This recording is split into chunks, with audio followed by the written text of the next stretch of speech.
le creemos a los datos, no hay nada que hacer, confiamos en ellos, estamos en la era de la información, estamos en la era del conocimiento, se producen diariamente gran cantidad de datos, o sea, una universidad es una fuente de datos inmensa. Y frente a toda esta posibilidad de información con la que cuentan las universidades hoy, desde hace más o menos 2 décadas largas han aparecido algunos campos nuevos que se han ocupado en analizar esa información. De hecho, yo leí un dato muy interesante, si me lo permites, y es que en la universidad disminuyó, si no me equivoco, 20 puntos porcentuales la deserción. Vi esa publicación del año pasado, ¿sí? En los últimos 5 o 6 años, si no me equivoco. Sí. Me imagino que eso se relaciona precisamente con el tema de la analítica de datos. Sí, claro. Y esto obedece a múltiples razones y a algunas razones técnicas y otras razones estratégicas. Hoy nos acompaña Guillermo García Méndez. Él es psicólogo de la Universidad Nacional de Colombia, magíster en evaluación y aseguramiento de la calidad de la educación de la Universidad Externado de Colombia, con el apoyo de la Universidad del Rosario.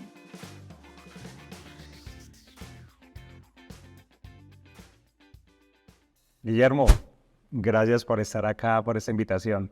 No, gracias a ti, Eduardo, por compartir este espacio para hablar de temas que pueden resultar interesantes para algunas personas. Excelente. Estamos en el marco de mayo, mes de la medición por ese, y vamos a hablar acerca de analítica, de toma de decisiones, de aseguramiento del aprendizaje. Para empezar, Guillermo, hay una pregunta que me viene rondando mucho la cabeza y es relacionado con el tema de la producción de información a nivel mundial. Se dice que diariamente se puede producir alrededor de 1 petabyte de información, lo que es aproximadamente 1.000.000 de gigabytes. La pregunta es si el cerebro realmente puede almacenar esa información.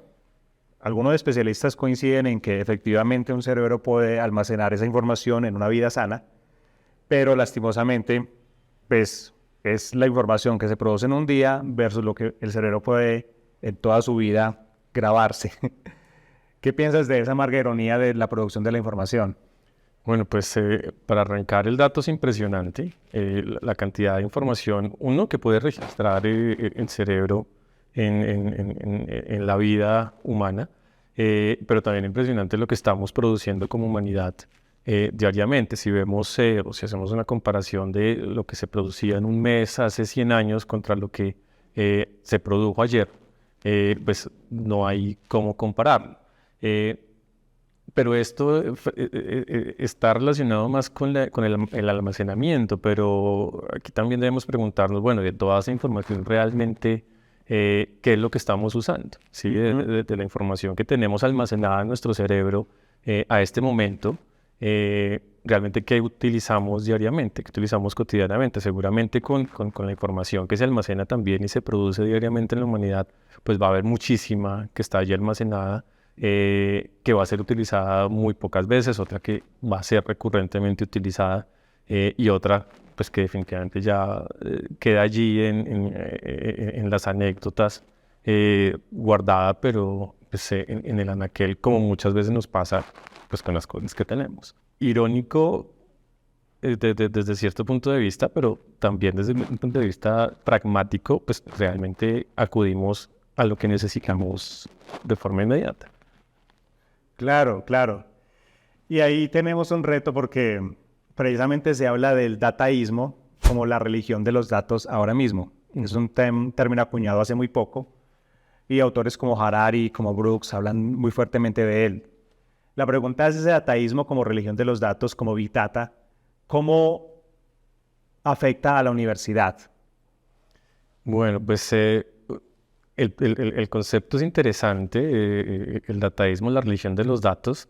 Sin embargo, más que desde un punto de vista religioso, yo creo que en las universidades estamos utilizando los datos más desde un punto de vista científico, más desde un punto de vista técnico. Le creemos a los datos. nada que hacer, confiamos en ellos. Estamos en la era de la información, estamos en la era del conocimiento. Se producen diariamente gran cantidad de datos. Ya acabas de dar una cifra que no tenía en mente. Y los datos se producen desde diferentes fuentes con diferentes propósitos. Las universidades naturalmente son fuentes de datos. Si revisamos los datos que puede tener una universidad, aquí tenemos datos de los estudiantes, información sociodemográfica de los estudiantes, información académica, sus motivaciones, sus intereses vocacionales, incluso dentro de su proceso formativo, su desempeño académico, su interacción con las herramientas con las que las universidades intentan formar a los estudiantes. Estoy hablando de plataformas LMS, estoy hablando de espacios físicos de interacción, de espacios de colaboración. Allí se produce una gran cantidad de información, pero no solamente las universidades trabajan con información de estudiantes. Tenemos datos de los profesores, sus niveles de formación, su capacitación docente, la evaluación que hacen los estudiantes del desempeño de sus profesores. Tenemos información financiera, tenemos información administrativa, información de los procesos académicos, tenemos información de autoevaluaciones, procesos de autorregulación, acreditación, registro calificado para el país. O sea, una universidad es una fuente de datos inmensa. Y frente a toda esta posibilidad de información con la que cuentan las universidades hoy, desde hace más o menos 2 décadas largas han aparecido algunos campos nuevos que se han ocupado en analizar esa información. No sé si has escuchado o ya hablamos de la minería de datos educativos, hablamos de las analíticas del aprendizaje, hablamos de las analíticas educativas. Estos principalmente son 3 campos que buscan encontrar relaciones entre la información que poseen las universidades. Guillermo, ese tema de los campos es muy interesante, porque yo, por ejemplo, me hago la pregunta, bueno, me encantaría tener esa descripción de los campos y a su vez pensar exactamente en cómo se relaciona esto con el aprendizaje. Que en últimas estamos hablando de aseguramiento del aprendizaje y estamos pensando cómo la data le puede servir al aprendizaje. Así es. Bueno, son 3 campos relativamente bien delimitados, aunque tienen allí algunas intersecciones, algunos cruces. Cuando hablamos de minería de datos educativos, este campo se centra particularmente en ver cómo aprenden los estudiantes, en ver qué procesos o qué factores mejor están asociados con el proceso de aprendizaje de los estudiantes en una institución de educación, sea educación superior o sea de otros niveles. Cuando hablamos de la analítica del aprendizaje, aquí ya el problema se centra más en los cambios en el aprendizaje que se dan en los estudiantes de un punto al otro, y este campo trabaja mucho desde el punto de vista predictivo. Entonces, lanzando allí algunos modelos de predicción de qué pasará con los estudiantes que siguen uno u otro proceso formativo y sus avances. Entonces, tiene allí ese carácter predictivo. Y, por último, la analítica educativa se centra más en la aplicación de las herramientas y de los diferentes métodos desarrollados desde la inteligencia de negocios, desde el Business Intelligence, para la toma de decisiones, estrategias educativas, a partir de toda la información que se registra y se almacena en los diferentes sistemas de información. Desde un punto de vista personal, a mí me gusta más este último campo, porque permite pues una visión un poco más estratégica del uso de los datos, no solamente comprender cómo se da el proceso de aprendizaje en los estudiantes, sino también tomar decisiones y generar acciones y estrategias que permiten que mejoren esos aprendizajes. Te voy a dar un ejemplo de cómo se utiliza o cómo se puede aplicar. Eso te iba a preguntar exactamente, un ejemplo de cómo esto se utiliza. Listo, pensemos en esto. Imaginemos que tenemos un dato. Un dato puede ser el número de estudiantes matriculados en la universidad en el 2023-2. Aquí tengo este dato y este dato a simple vista, pues me da una información, me dice cuál es el tamaño de la población estudiantil en un periodo particular. Pero hasta ahí queda. Si yo comienzo a agregar a este dato otros datos, por ejemplo, cuál ha sido la población estudiantil en una ventana de tiempo, es decir, en los últimos 10 años, del 2013-1 al 2022-2, entonces aquí ya puedo observar la evolución de la población estudiantil a lo largo del tiempo. Y aquí yo puedo comenzar a revisar cosas como qué pasa con la población estudiantil. Eventualmente detecto una tendencia a la estabilidad. Se ha mantenido más o menos con los mismos números desde el 2013 hasta el 2022. O podría observar que la población estudiantil ha venido subiendo, una tendencia al incremento o una tendencia a la disminución. Entonces aquí comienzan a generarse varias preguntas. Uno, pues, ¿qué está pasando? ¿Sí? ¿Está subiendo, está bajando la población estudiantil? Otra, ¿desde cuándo está pasando?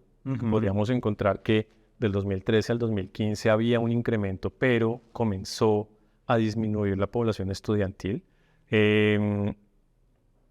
¿Por qué está pasando? ¿Sí? ¿Por qué de un momento a otro comienza a descender la población estudiantil? ¿Qué puedo hacer? Bueno, tengo que hacer algo. ¿Qué puedo hacer? ¿Quién debe hacerlo? ¿Cuándo debe hacerlo? Y ahí es donde entra entonces todo este modelo de la inteligencia de negocios a leer unos datos, a preguntarse qué se puede hacer y a tomar acciones. Y es lo que solemos hacer, por lo menos en la Universidad del Rosario, con la información con la cual disponemos. De hecho, yo leí un dato muy interesante, si me lo permites, y es que en la universidad disminuyó, si no me equivoco, 20 puntos porcentuales la deserción. Vi esa publicación del año pasado, ¿sí? En los últimos 5 o 6 años, si no me equivoco. Sí. Me imagino que eso se relaciona precisamente con el tema de la analítica de datos. Sí, claro. Y esto obedece a múltiples razones y a algunas razones técnicas y otras razones estratégicas. Razones técnicas como cuáles. Y creo que personas que trabajan en universidades, que trabajan con datos, van a identificar esto. Un mal registro de los datos. Ok. Sí, estamos en una cultura de la información, en una cultura de los datos, pero tenemos fallas en los sistemas. Y mi intención no es culpar a nadie, ni mucho menos, pero es reconocer que existen fallos en los sistemas. Y de hecho, uno de los objetivos que se tenía desde SNIES y desde SPADIES a nivel nacional era generar una cultura de un buen dato, que las universidades reporten buenos datos. Y esto, pues, porque existían malos datos. Entonces, estudiantes duplicados, estudiantes inexistentes, unos seguimientos allí, o unos cálculos erróneos. Entonces, desde esta postura de la analítica académica, uno de los primeros pasos es tener sistemas de información confiables.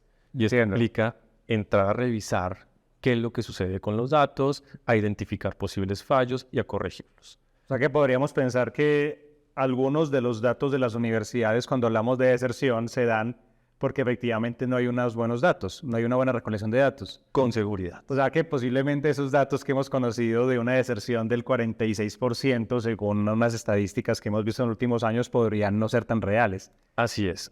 Wow. La idea es, pues obviamente, tener los datos más reales posibles. Nunca vamos a contar con la información exacta. Exacto. Sí, o sea, que coincida exactamente con la realidad. Pero sí lo que buscamos es que se aproxime lo más posible a esa realidad. A esa realidad. Y pues esto implica un trabajo técnico importante, un trabajo técnico de las direcciones de información de las universidades, de las direcciones de tecnología que están allí trabajando, de los mismos proveedores de los sistemas de información que muchas veces, de hecho me atrevería a decir que en la mayoría de universidades los sistemas de información no son in-house, son sistemas que se contratan. Y muchas veces en estos sistemas hay allí unos solapes de información, unos cruces que podrían de alguna manera mostrarnos algunos datos con incidencias, ¿sí? Por no llamarlos erróneos. Entonces un primer paso es una limpieza técnica. Perfecto. Una vez se hacen las limpiezas técnicas y encontramos que en efecto algunos puntos de la deserción podrían deberse a esos fallos técnicos, entonces ya nos encontramos con unos niveles más cercanos Claro. a la realidad. Ya es un nuevo territorio. Ya es un nuevo territorio, porque entonces aquí ya podemos entrar a hacernos las preguntas reales de, bueno, ¿qué está pasando? ¿Desde cuándo está pasando? ¿Por qué está pasando? Y cuando nos preguntamos por qué está pasando, pues tenemos que entrar con otras baterías de análisis y de analítica a identificar, por ejemplo, perfiles de estudiantes desertores. Ok. ¿Cómo es un estudiante desertor? Sí, ¿qué factores pueden estar asociados con la deserción? Podemos encontrar cosas como estas que son reales. Desertan más los hombres que las mujeres. Sí, por lo menos en nuestra universidad esto sucede y a nivel nacional sucede también. Podríamos encontrar cosas como los factores académicos son predominantes en la deserción sobre otros factores. Claro. Pero existen factores personales como de orientación vocacional o de motivación que están allí mediando la deserción. Y al observar esto, entonces podemos decir, listo, si esto está pasando, ¿qué debemos hacer? Claro. Hay algunas cosas sobre las que podemos actuar, otras sobre las que no.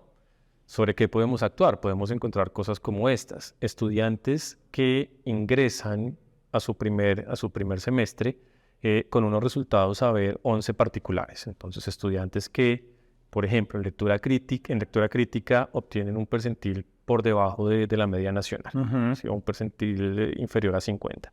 Son estudiantes que tienen una probabilidad importante de tener un bajo desempeño académico a tercer semestre y con una probabilidad importante de desertar a cuarto o quinto semestre. Ok. Empezamos a hacer una predicción. Empezamos a hacer una predicción. Esto a través de modelos de diferentes tipos. Podemos acudir a la inteligencia artificial, por ejemplo, que nos Están de moda hoy en día. tan de moda hoy en día, pero que ya se venía trabajando desde hace bastante tiempo. Claro. La inteligencia artificial o los modelos inteligentes en deserción, por ejemplo, se han utilizado por lo menos en los últimos 10 años en diferentes países y con diferentes propósitos. Entonces, al tener estos modelos, podemos detectar desde primer semestre qué estudiantes particulares tienen un riesgo particular de deserción o de bajo desempeño, y ahí es donde entra la capa estratégica de decir, listo, con ellos trabajemos algo particular. Entonces, generemos un programa de fortalecimiento de la lectura crítica, que no sea homogéneo para toda la población, sino que esté focalizado En esas cualidades. en estas cualidades. Esto hace que los recursos pues, se utilicen de una mejor manera también. O sea, es distinto tener un programa de lectoescritura para 900 estudiantes que ingresaron a primer semestre que para 100 estudiantes que tienen estas condiciones particulares. Entonces, esto nos muestra que podríamos tomar algunas decisiones estratégicas con base en esos datos. Hay otros datos que definitivamente no nos van a servir. Si yo sé que desertan más los hombres que las mujeres, estratégicamente, pues aquí no puedo hacer nada. ¿Sí? O sea, no puedo decir, listo, para controlar la deserción en mi universidad voy a recibir solamente mujeres. Claro. ¿Sí? O voy a controlar esa variable y voy a intervenir sobre ella. Es imposible hacerlo. Es una información que está allí, que nos dice algo, pero sobre la cual no podemos operar. Entonces, este es un punto también a tener en cuenta. Hay información y datos sobre los cuales tomo decisiones estratégicas y otros que simplemente me dan información. Guillermo, eso está muy interesante, porque en últimas podemos tomar decisiones para que un estudiante en el trasegar de la universidad pues le vaya mejor. Ahora, se supone que diferentes estudios dicen que las razones por las cuales un estudiante deserta son fundamentalmente por temas académicos. En otras palabras, por el aprendizaje. En ese sentido, ¿cómo podemos unir ese tema de deserción, de analítica de datos y de toma de decisiones? Ok, bueno, aquí necesitamos sistemas complementarios y creo que aquí ya te vas dando cuenta que cuando queremos hacer analítica de datos necesitamos muchos datos, necesitamos mucha información. He dado un ejemplo con algunos datos particulares, pero si queremos hacer una verdadera analítica necesitamos lagos de datos, lagos de mucha información. Esto implica que eventualmente necesitemos crear nuevos sistemas que no existen en las universidades. Hoy, por ejemplo, en la Universidad del Rosario hemos creado ya hace un par de años nuestro sistema de evaluación de aprendizajes. Muy bien. Que hemos denominado Poliedro y que se centra en recopilar información únicamente de los aprendizajes de los estudiantes. ¿Sí? Ya tenemos un sistema que recoge información sociodemográfica de los aspirantes y de los estudiantes. Tenemos otro sistema de registro académico que tiene la información sobre el desempeño en las asignaturas y todo su historial. Tenemos un sistema financiero, pero hemos creado un sistema que recopila la información de los aprendizajes de los estudiantes a través de diferentes herramientas evaluativas. ¿Y esto qué implica? Que hemos identificado en la universidad un ciclo de evaluación de cada estudiante. Y pensemos en esto, creo que quienes trabajan en universidades pueden verlo perfectamente. Nuestros estudiantes en primer semestre llegan con todos con información sobre su saber 11, que esto nos da información de sus capacidades básicas en lectura crítica, en matemáticas, en inglés, en ciencias sociales y en ciencias naturales. Esto ya nos da una primera mirada de cómo ingresan los estudiantes con un conjunto de competencias básicas. Y al egreso, en Saber Pro, podemos ver también cómo ingresaron los estudiantes en lectura, en escritura, también en pensamiento numérico, en inglés y en este caso en competencias ciudadanas, en Saber Pro.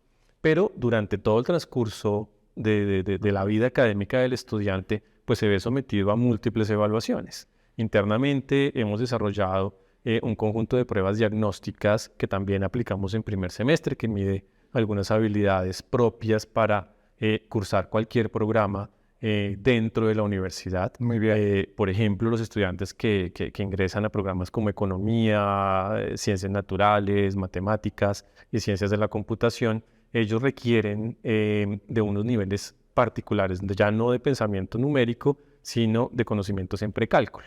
Entonces hacemos en cálculo, bueno, cálculo, hacemos un diagnóstico y a partir de allí dirigimos a los estudiantes por distintos caminos, dependiendo de sus habilidades básicas. Entonces aquí cada uno traza su trayectoria. Pero también durante el transcurso de la carrera tenemos unas evaluaciones particularizadas para los programas en las que evaluamos competencias disciplinares propias que ellos deben haber desarrollado en su área de conocimiento. Entonces tenemos unas pruebas particulares para derecho, para jurisprudencia, tenemos otras para ciencias humanas, otras para economía, otras para psicología, dependiendo pues de su área de formación. Y esto nos permite pues hacer una traza del desarrollo del aprendizaje de los estudiantes en sus competencias disciplinares, pero también en sus competencias genéricas. Que ahí viene un concepto entonces de aporte relativo y de valor agregado. Y de valor agregado. Para verificar qué están los estudiantes logrando en un proceso de formación al interior de la universidad durante ese trasegar, durante los semestres. Así es, así es. Entonces podemos ver el valor agregado de los programas sobre las competencias genéricas, y esto haciendo comparaciones entre Saber 11 y Saber Pro, pero también podemos ver el avance de los componentes disciplinares a partir de nuestras pruebas internas que hemos denominado pruebas SER. Esto por el sistema de evaluación rosarista. Tenemos las pruebas SER+, las pruebas SER Mejor, y aquí pues estoy haciéndole publicidad a nuestro sistema de evaluación. Pero está muy bien. Además que lo hemos construido de una forma, consideramos, muy seria. Las pruebas SER están completamente alineadas con los objetivos de aprendizaje de los programas. Cada uno de los ítems de nuestras pruebas tiene una relación directa con un resultado de aprendizaje esperado de asignaturas particulares de los programas. Entonces esto nos permite observar en efecto pues qué están aprendiendo los estudiantes, cómo va cambiando a lo largo del tiempo, más allá de las notas que obtienen en sus asignaturas, que como todos sabemos pues los sistemas de evaluación pueden ser muy distintos de facultad a facultad, de programa a programa, de profesor a profesor. Entonces las notas de las asignaturas son un buen indicador del desempeño académico general, pero no necesariamente de los aprendizajes. Desde que haya una coherencia de lo que, como estás nombrándolo, porque entonces estamos hablando de unas pruebas SER, pero que miden unos resultados de aprendizaje esperados y que tienen una coherencia con lo que se espera que un estudiante alcance al finalizar un proceso de formación. Así es. Detrás tenemos pues unos modelos allí conceptuales, de alineamiento constructivo, si quieren consultarlo con más detalle, que nos dice justamente esto. Una evaluación bien hecha es una evaluación que está alineada con lo que se espera que aprenda el estudiante, es decir, con los RAE, pero también con las estrategias pedagógicas del profesor, que deben estar alineadas también con los RAE, con los resultados de aprendizaje. Si yo quiero que en mi asignatura un estudiante aprenda X cosa, yo debo pedagógicamente desplegar unas estrategias para que lo haga, pero evaluativamente debo también ser coherente con esa línea y evaluar eso que estoy enseñando. Muy bien. Y esto lo estamos pues ya divulgando en la universidad, el trabajo con profesores casi que uno a uno. Son procesos larguísimos, pero que nos brindan información importante también para analizar. Entonces, volviendo a tu pregunta, todo este sistema de evaluación de aprendizajes nos genera información que la metemos en el modelo nuevamente de inteligencia de negocios. Entonces, ¿qué está pasando? ¿Desde cuándo está pasando? ¿Qué debemos hacer? ¿Quién debe tomar las decisiones y cuándo lo deben hacer? Esto implica cosas como hay una asignatura que se está viendo en tercer semestre, pero debería estar en cuarto o en quinto o en sexto. O hay una asignatura que están viendo en noveno, pero esta tendría que estar en segundo semestre. Son decisiones muy prácticas, muy pragmáticas, Sí. Unas de ellas. Algunas de ellas son decisiones curriculares. Y otras claramente de largo aliento, donde tomamos decisiones para ir asegurando el aprendizaje. Así es, tal cual. Algunas son decisiones que se pueden implementar inmediatamente y que pueden tener efectos relativamente rápidos. Otras son decisiones que se demoran mucho en implementar y por lo tanto sus resultados también se van a ver más en el mediano y en el largo plazo. Y esto hay que tenerlo claro. ¿Qué decisión me va a tener resultados pronto? ¿Qué decisión me va a arrojar resultados que debo esperar transcurrido el tiempo? Y esto, si tú comienzas a sumarlo con información proveniente de otros de nuestros sistemas de datos, pues te permite tomar las decisiones con un poco más de certeza. Vamos a tomar ahí una pausa y vamos a continuar hablando entonces de esto ya en términos de Saber Pro y en términos de resultados de aprendizaje y de aseguramiento del aprendizaje. Perfecto, Garza. Nuestra misión y filosofía es mejorar los procesos internos de evaluación y aseguramiento del aprendizaje. Realizamos pruebas de admisión para instituciones de educación superior, pruebas de medición de competencias genéricas en diferentes momentos de la carrera para estudios longitudinales, informes insumo de aporte relativo y valor agregado, simulacros en competencias específicas para todos los pregrados, formación y consultoría en diseño de ítems, resultados de aprendizaje y diseño de rúbricas.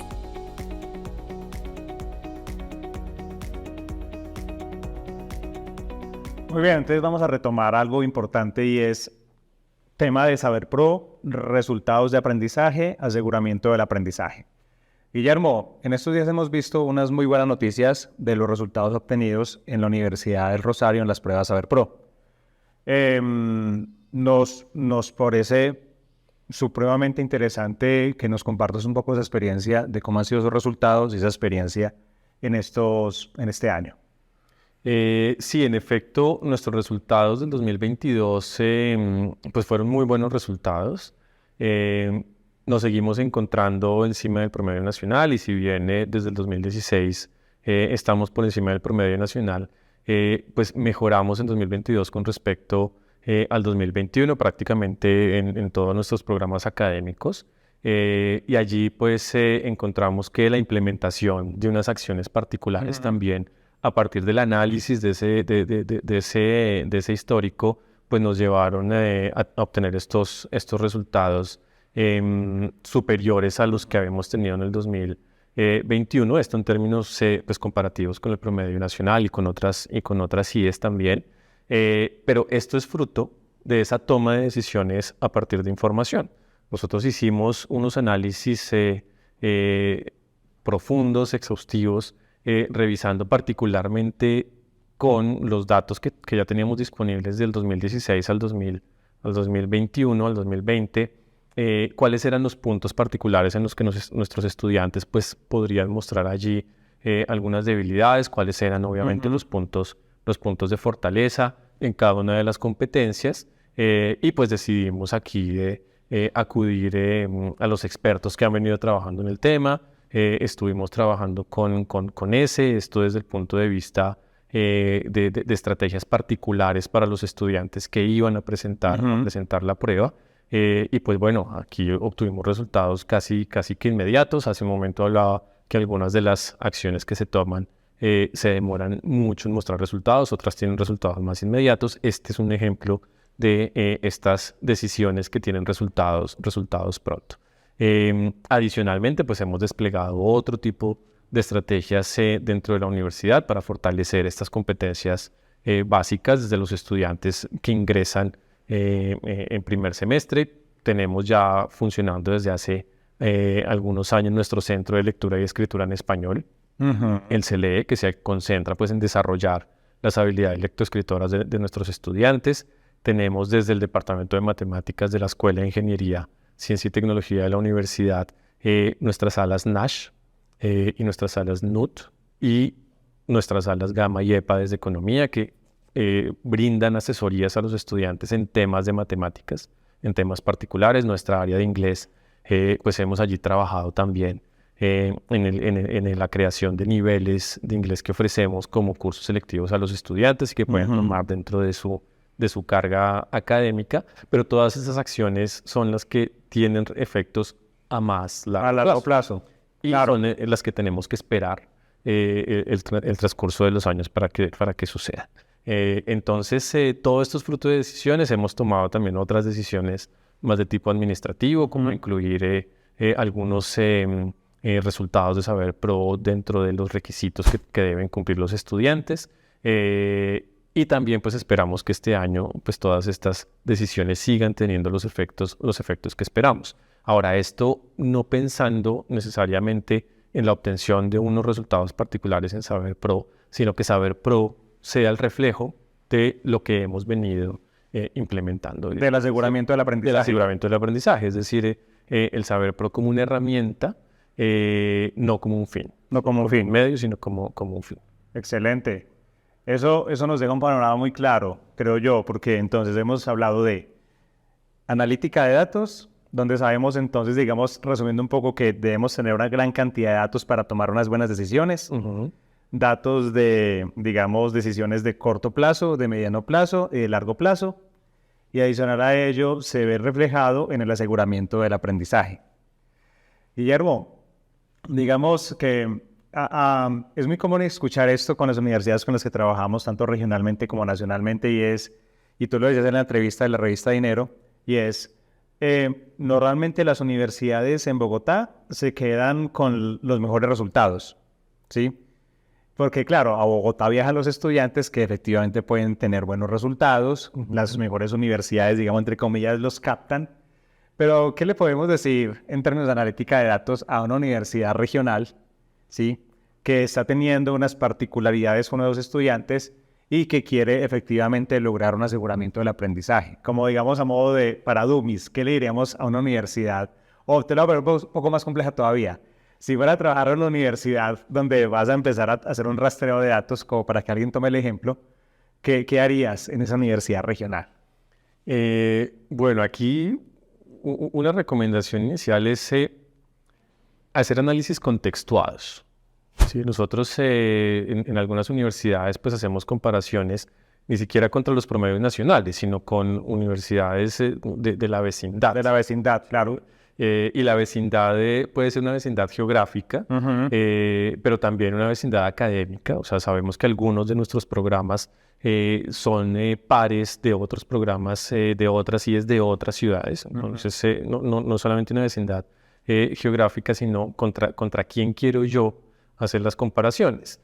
Entonces, una recomendación es hacer análisis contextuados, hacerlos desde el contexto. Si yo soy una universidad de una región particular, pues lo primero que tengo que hacer es compararme contra mi región. Claro, antes que ir a buscar referentes internacionales o un referente nacional estándar o un referente de otra región particular, comenzar a compararme contra mi región. Además, compararme también contra otras IES similares, parecidas en volumen de estudiantes, parecidas en los costos de la matrícula, parecidas en las condiciones de ingreso con Saber 11. ¿Sí? Muchas veces uno dice, bueno, quiero compararme contra la Universidad de Harvard, decir cualquier cosa. Pero en la Universidad de Harvard, los estudiantes que ingresan a su primer curso son estudiantes con unas habilidades básicas que están en un nivel particular que puede que no necesariamente sean los niveles de mis estudiantes. El costo en la Universidad de Harvard pues es diferente al costo en mi universidad. ¿Esto qué hace? Que los estudiantes que van a la Universidad de Harvard tengan una poca probabilidad de llegar a mi universidad. O los estudiantes que llegan a mi universidad tengan una poca probabilidad de entrar a la Universidad de Harvard. Entonces, una pregunta que debo responderme es, los aspirantes que terminan grado 11, que tienen la oportunidad de estudiar conmigo, ¿con quién más podrían tener esa oportunidad? Y esas son las instituciones preguntas con las que yo debería comparar. Claro. Y en las regiones, pues esto cobra mucho sentido, sí, cobra mucho peso. Yo incluso lo veo como cuando uno va a hacer, para ponerlo en términos simples, como cuando uno está cocinando y quiere hacer un buen plato de comida, de una buena comida. Uno diría que los ingredientes que tienen las universidades pueden ser similares, pero en últimas lo que cada universidad puede hacer con los ingredientes ya es lo que se vuelve su filosofía y su apuesta en términos de institución. Para lograr efectivamente unos resultados que no van a ser iguales entre una universidad y otra y que depende más de esa mirada visional que tenga la universidad. Así es. Yo debo contemplar las características de mi población también para proyectar mis objetivos. Esto no implica que no tenga que ser ambicioso. Sí, yo puedo ser completamente ambicioso, pero realista. Sí, con este grupo de estudiantes, con estas características particulares, con esta población, con estas necesidades particulares, entonces voy a trabajar en esta dirección porque sé que voy a llegar, que puedo llegar allá. Sí, puede que no llegue hasta allá, pero es un camino que al ser realista me permite la posibilidad de lograrlo. Si eventualmente, si yo digo, bueno, voy a ahorrar mes a mes para comprarme mi casa en las laderas de Los Ángeles. Seguramente pues no voy a lograrlo en muchísimo tiempo, entonces esto me desmotiva y no voy a hacer ese ahorro. Pero si veo una propiedad en un sitio donde sé que puedo lograrlo, pues voy a tener allí toda la energía concentrada para lograrlo. Entonces tener unas metas claras y aterrizadas. Claro. Pero sin dejar de ser ambiciosas. Claro. Sí, que es lo que encontramos con muchas universidades, particularmente en regiones, cuando observamos valor agregado. Que puede que los estudiantes de esas universidades en Saber Pro no estén dentro del gran top, sí, pero el valor agregado en esas universidades, entre Saber 11 y en Saber Pro, puede ser el más alto de todas las universidades del país. De otras universidades del país, claro. Tengo en mente algunas, no voy a mencionarlas, pero son universidades que no aparecen en el top 20, pero su valor agregado es impresionante. Es impresionante, claro. Nosotros también lo hemos revisado en nuestro blog y hecho algunas publicaciones donde encontramos precisamente ello, y es, claro, una universidad puede recibir a los estudiantes, digamos, con 150 puntos en una media, digamos, cuando revisan los resultados de la prueba Saber 11, o cuando aplicamos una prueba nuestra a nivel de Saber Pro, y luego cuando salen los resultados se da cuenta que pueden haberle dado un valor agregado de 5 puntos.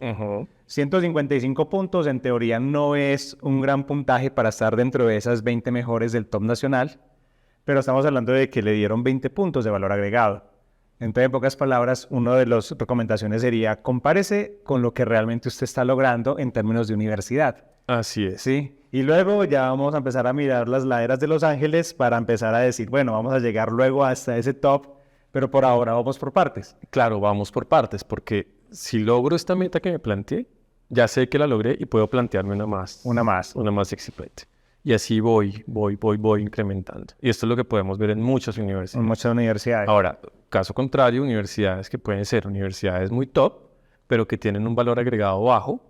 Porque salen muy bien sus estudiantes en Saber Pro, pero es que en Saber 11 llegaron muy bien. Llegaron muy bien. Sí, entonces es consecuencia también de esa admisión muy seleccionada al principio, que también obtienen resultados de salida muy altos. E incluso dentro de las mismas universidades, nosotros hemos encontrado dentro de nuestra universidad programas que en sus resultados de Saber Pro no están dentro del top de los programas de la universidad, pero cuyo valor agregado es el más alto en toda la universidad. Entonces, elementos claros ya para ir cerrando este diálogo. Y de nuevo, Guillermo, gracias por aceptar esta invitación en el marco del mayo, mes de la medición. Elementos fundamentales. tomar decisiones a corto, a mediano y a largo plazo, ¿sí? Revisar temas de valor agregado y de aporte relativo, saberse comparar con otras instituciones, ¿sí? ¿Qué otra cosa dirías para cerrar? Bueno, para cerrar, los sistemas de información. Sí, debemos tener sistemas de información en los que podamos confiar. Esto implica, pues, hacerle revisiones, tener allí las mejoras técnicas que sean necesarias, las actualizaciones que sean necesarias. Entonces, tener una buena fuente de información me va a dar información que me permite tomar decisiones que son efectivas. ¿Sí? Si yo tomo decisiones a partir de una información que no es real, pues esas decisiones o esas acciones no van a tener los efectos que esperaba, por ejemplo. Serán superficiales. No voy a darme cuenta exactamente qué pasó. Ajá. Y la decisión que tome no va a tener efectos porque claramente no tiene nada que ver con el contexto real. Así es. Entonces, por un lado, sistemas de información robustos. Por otro lado, los modelos de analítica. ¿Sí? Modelos que me permitan tomar decisiones. Modelos que generen resultados útiles. Lo que hablábamos hace un momento. Si yo tengo un modelo de analítica que me permite identificar las causas de la deserción y puedo trabajar sobre esas causas, entonces son datos que me son útiles. Pero si dentro de esas causas encuentro que el ser hombre incrementa las probabilidades de deserción y sobre allí no tengo cómo operar, pues esa es información que no me es irrelevante. Sí, es irrelevante, o bueno, puede ser muy importante para conocer el fenómeno, pero no necesariamente para tomar decisiones. Sí, así es. Y por otro lado, un modelo de gobernanza claro, ¿sí? Que yo sepa quiénes son los tomadores de decisiones, quiénes pueden tomar qué tipo de decisiones. Aquí sí podemos encontrar los vicerrectores académicos, los vicerrectores financieros, los rectores obviamente, pero también en las unidades académicas, decanos y decanas, directores, directoras de programa, secretarios académicos. Incluso podemos generar analítica de información para que los profesores tomen decisiones puntuales y los estudiantes tomen decisiones puntuales. En este sistema de evaluación de aprendizajes que te contaba hace un rato, Poliedro, los estudiantes reciben su retroalimentación de su evaluación para que tomen decisiones también personales a partir de esa información. Los resultados son de los estudiantes. Nosotros los usamos para otras cosas, claro, pero los resultados son de los estudiantes y ellos son quienes también pueden tomar decisiones. Entonces, tener muy claro ese modelo de gobernanza. Claro. ¿Quién toma decisiones de qué tipo? ¿Cuál es su alcance? Pues para saber también a quién se debe dirigir. Y un paso previo a identificar esos tomadores de decisiones es tener también modelos y sistemas de visualización de información que sean amigables. Si yo entrego todos los datos en sábanas gigantes de Excel, pues seguramente el tomador de decisiones no los va a revisar bien, no los va a comprender bien. Pero si tengo herramientas particulares que me permiten visualizar los datos mejor de forma gráfica, de forma interactiva, que yo pueda hacer filtros, que pueda mover aquí, que pueda mover allá, que pueda usar esa información, esto permite una toma de decisiones mucho más efectiva. Por ejemplo, con Power BI, por ejemplo, los dashboards, a través de Power BI o de Tableau o de diferentes herramientas que existen en el mercado, pues esa es la mejor opción. Las tablas en Excel y las grandes sábanas de datos pues son útiles para procesar esa información, pero no para visualizar lo que está sucediendo. Y es a quien se le entrega en últimas, y es, tú eres el que la puede analizar, pero los tomadores de decisiones deben tener una información concreta, clara y precisa. Así es. Y el tomador de decisiones, creo que ya también todos lo sabemos, un decano, una decana, o un vicerrector, una vicerrectora, necesita información que pueda consumir muy rápidamente. Claro. Sí, él no puede o ella no puede sentarse 2 horas a revisar un tablero. Con una visual que le muestre qué ha pasado con la población estudiantil en los últimos años, él ya dice, algo está pasando. Va a tomar la mejor decisión para una buena analítica y para un aseguramiento del aprendizaje. Así es. Guillermo, muchas gracias por aceptar esta invitación. Eduardo, muchas gracias a ti. Es un gusto. Y en los documentos y información anexa que van a encontrar, vamos a seguir detallando esto con un checklist donde ustedes van a poder hacer una revisión de cómo están sus universidades frente al tema de la analítica de datos. Entonces los invitamos a que continúen haciendo o en un análisis muy profundo y tomando las mejores decisiones.